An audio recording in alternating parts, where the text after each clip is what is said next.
Back up from the basement, we are inside. You just received your drone and you need to fly it. Maybe you just want to take it off and let it sit down, but you want to do it. And we've all been there. And there you go. In this video, I'm going to show you how you can do that and how you can do that safely. But you will not crash your drone. Let's go. Understanding your sensors and how your drone navigates if it doesn't have connection to a satellite. So these sensors on the Mini 3 specifically are at the bottom. All the drones have these at the bottom. However, if you go up the ladder, like the Mini 3 Pro, the 4 Pro, the Mini 5 Pro, now all of them have more and more sensors everywhere.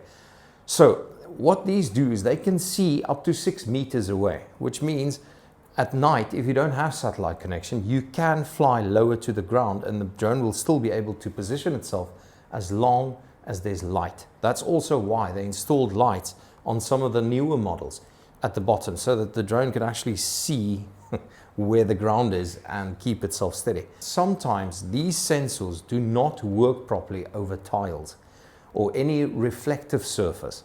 So what will happen is as soon as the drone hovers over a reflective surface where it doesn't work, the drone will start drifting from side to side. Or if it's too dark under the drone will also drift from side to side. As you can see now, here we are down in the basement where we made that video about the car, the beginning of this video.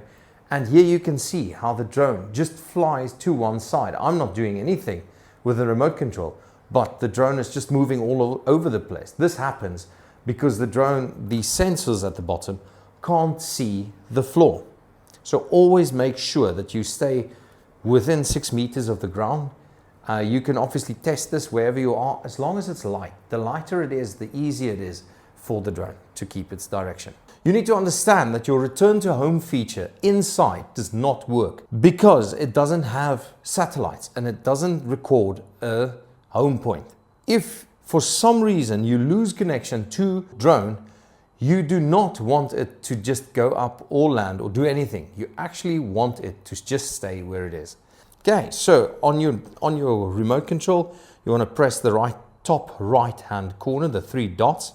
Yeah, then coming down all the way to the bottom, you want to click on Advanced Safety Settings. Have a look at the signal lost at the top here. You do not want it to return to home. You want it to hover in place. So now it will hover in place. Remember to change the setting back to return to home after you've flown inside. So when you are flying inside, it is strongly recommended that you use these.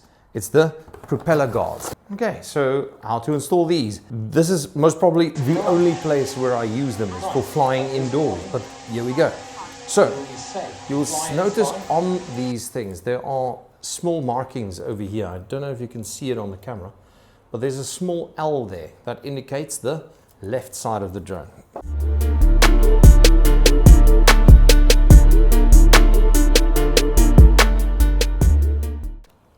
Wait, right.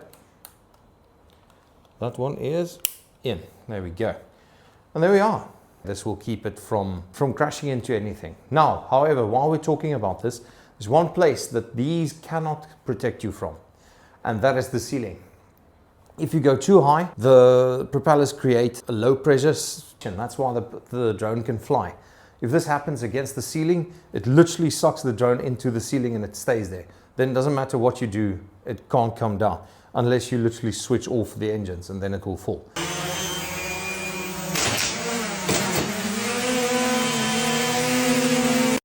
And that's a very weird position to be in, especially if you're in a very big area inside, like a massive hall or a cathedral or something like that. Then you don't want your drone stuck to a ceiling somewhere. So always stay at least a meter or so away from the ceiling so that it doesn't pull you up against the ceiling and stay there. It's not a good experience. Something else that you need to keep in mind when flying indoors. When you change your speed settings, mine is in cinematic at the moment, you can maybe take it up to normal, but never change it up to sport mode when you are flying inside. It takes too long to brake, especially if you're in a small area. So rather always keep it on cinematic mode, on a slower speed.